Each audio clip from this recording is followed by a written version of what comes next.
Vostok 2 A Journey Beyond the Skies. طلوع آفتاب کا وقت ہے. بیکنور کاسموڈروم کی فضا ایک پرسکون خاموشی سے بھری ہوئی ہے اور صبح کی روشنی لانچ پیڈ کو نہلا رہی ہے. وسیع و عریض کاذب اسٹیپی کے دل میں ایک تاریخی دن طلوع ہو رہا ہے. 6 اگست 1961. یہ ایک ایسا دن ہے جو خلائی تحقیق کے صفحات پر اپنے نشان بنانے جا رہا ہے. اور قریب ہی میں ایک نہایت ہی ہمبل خلائی مسافر کوارٹر میں بیٹھا ہے. یہ نوجوان اور بریو خلاباز کوئی اور نہیں بلکہ گرمن ٹیٹوف ہے جو کہ زندگی بھر کی مہم جوئی کے لیے تیار ہے. اس کے اسپیس سوٹ کا وزن صرف جسمانی نہیں ہے بلکہ یہ پوری قوم کے خوابوں اور امنگوں کی ترجمانی کر رہا ہے. خلائی مسافروں کا مونٹیج لانچ سے پہلے کی رسومات سے گزرتا ہے. اچھی قسمت کے لیے خلائی جہاز کو ٹچ کرتا ہے اور پرچم کو سلامی دیتا ہے. الٹی گنتی، ٹک ٹک ٹک گھڑی. وہ لمحہ آ گیا ہے. لانچ پیڈ ایک جدید کولیزیم انسانی عزم اور تکنیکی مہارت کے اجتماع کا گواہ ہے. راکٹ اونچا کھڑا ہے، خوابوں کا ایک مینار جو کائنات کی طرف اشارہ کرتا ہے. ریسرچ و تحقیق کی ویڈیوز میں ایک بار پھر سے خوش آمدید.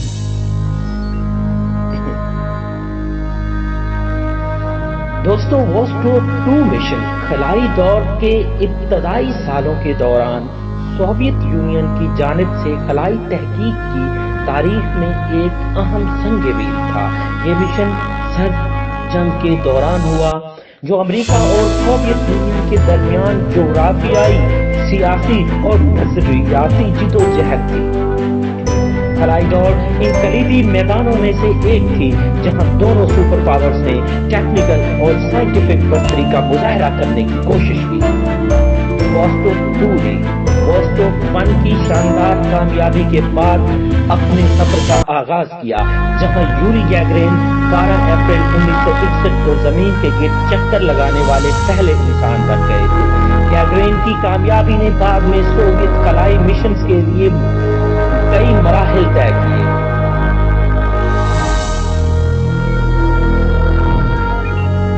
ووسٹوک 2 مشن کے آغاز میں کئی عوامل نے کردار ادا کیا. ووسٹوک 1 کی کامیابی. ووسٹوک 1 مشن کی کامیابی جہاں یوری گیگرین 12 اپریل 1961 کو زمین کے گرد چکر لگانے والے پہلے انسان بنے تھے، ایک اہم عمل انگیز تھا. سوویت یونین کا مقصد اس کامیابی کو آگے بڑھانا اور خلائی ریسرچ میں اپنی صلاحیتوں کا مظاہرہ جاری رکھنا تھا. Technical development.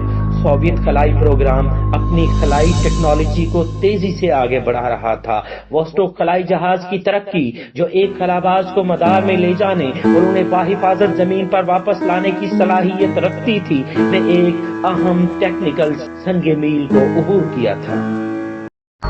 خلائی ریس مقابلہ. Space race. امریکہ اور سوویت یونین کے درمیان سرد جنگ کی دشمنی خلائی ریس کے پیچھے ایک محرک قوت تھی. ہر ایک سپر پاور نے اپنے سیاسی اور نظریاتی برتری کو ظاہر کرنے کے ذریعے ٹیکنیکل کامیابیوں میں دوسرے پر سبقت لے جانے کی کوشش کی. سائنسی مقاصد. ووسٹوک 2 مشن کے مخصوص سائنسی مقاصد تھے جو انسان کو خلا میں بھیجنے کی تاریخی کامیابی سے آگے کے تھے. ان مقاصد میں انسانی جسم پر طویل خلائی پرواز کے اثرات کا مطالعہ، سائنسی تجربات کرنا اور خلائی حالات کی مجموعی تفہیم کو آگے بڑھانا شامل تھا.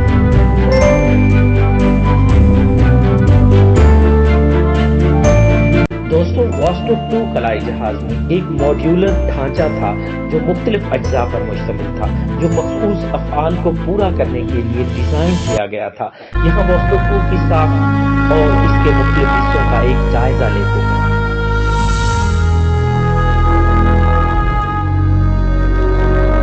Orbital module. مداری یا آربیٹل ماڈیول خلائی جہاز کا سب سے اوپر کا حصہ تھا، جس میں مشن کے مداری مرحلے کے لیے ضروری آلات اور نظام موجود تھے۔ خلائی جہاز کی ڈائریکشن اور نیویگیشن کے لیے کنٹرول کا سامان موجود تھا۔ خلا باز کے لیے لائف سپورٹ سسٹم، جس میں آکسیجن کی فراہمی اور ماحولیاتی کنٹرول شامل تھے۔ زمینی کنٹرول کے ساتھ رابطے کو برقرار رکھنے کے لیے ٹیلی کمیونیکیشن سسٹم بھی نصب تھا۔ Number 2، decent module. خلائی جہاز کا نچلا حصہ تھا جو خلا باز کو ری انٹری اور زمین پر واپس اترنے کے ذریعے محفوظ طریقے سے لے جانے کا ذمہ دار تھا۔ ہیٹ شیلڈ، زمین کے ماحول میں دوبارہ داخل ہونے کے دوران پیدا ہونے والی شدید گرمی سے خلائی جہاز کی حفاظت کرتا تھا۔